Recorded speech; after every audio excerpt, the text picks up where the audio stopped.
আয়ারাম গয়ারাম, ভারতীয় রাজনীতির সবচেয়ে আজব দলবদলের গল্প আজ আপনাদের শোনাব। কিছুদিন আগেই বিহারে দশমবারের জন্য মুখ্যমন্ত্রী হলেন নীতিশ কুমার।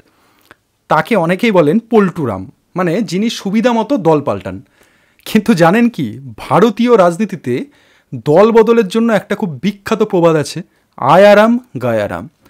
এই প্রবাদটা কিন্তু কোনো লেখকের মাথা থেকে আসেনি, এর পেছনে আছে গয়ালাল নামে এক নেতার আসল ঘটনা। আর ঘটনাটা এতটাই আজব, এতটাই কিংবদন্তি যে তাকে না জানলে ভারতীয় রাজনীতি বুঝতেই পারবেন না। তাহলে গল্পটি একটু শুনে নিন। 1967 সাল, হরিয়ানা হাসনপুর নির্বাচনী কেন্দ্র।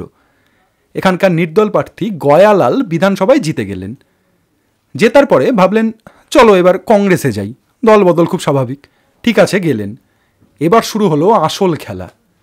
মাত্র 15 দিনের মধ্যে তিনি তিনবার দল বদল করলেন। প্রথমে কংগ্রেসে যোগ দিলেন, তারপর সেখান থেকে বেরিয়ে গেলেন ইউনাইটেড ফ্রন্টে। এখানেই শেষ নয়, তারপর আবার কংগ্রেসে ফিরে এলেন, তারপর আবার ইউনাইটেড ফ্রন্টে চলে গেলেন। কি গুলিয়ে যাচ্ছে? হ্যাঁ, এরকমভাবেই গুলিয়েছিল তখন। মানে দিনের আলোয় মানুষ সূর্যাস্ত দেখে, আর রাজনীতিতে মানুষ দেখে গয়ালাল দল বদল করছে।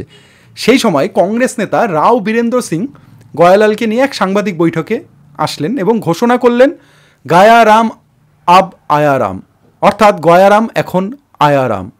এই একটা লাইনই ইতিহাস হয়ে থেকে গেল, যা কিনা প্রবাদ হয়ে গেল। হ্যাঁ, এমনকি এত দলবদলের ফলে হরিয়ানা বিধানসভায় ভেঙে দেওয়া হয়, তারপরে রাষ্ট্রপতি শাসন সেখানে জারি হয়। কিন্তু মজার বিষয়, গয়ালাল কিন্তু এখানেই থামেননি। যেমন একবার চালু হলো, জীবনভরই চালালেন। 1972-এ লড়লেন অখিল ভারত আর্য সভার প্রার্থী হিসেবে। 1974-এ যোগ দিলেন ভারতীয় লোক দলে। আবার 1977-এ লোকদল মিলে গেল জনতা পার্টিতে। তিনিও সেখানে গিয়ে আবার ভোটে দাঁড়ালেন এবং জিতলেন।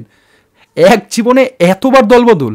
আজকের পল্টু নেতাদের কাছে তিনিই কিন্তু আসল গুরু। তাই পরের বার যখন রাজনীতিতে দলবদল দেখবেন বা শুনবেন, মনে রাখবেন এসব শুরু হয়েছিল একজন মানুষকে নিয়েই, যার নাম গয়ালাল। ভারতীয় রাজনীতির আসল আয়ারাম গয়ারাম। ভিডিওটি ভালো লাগলো?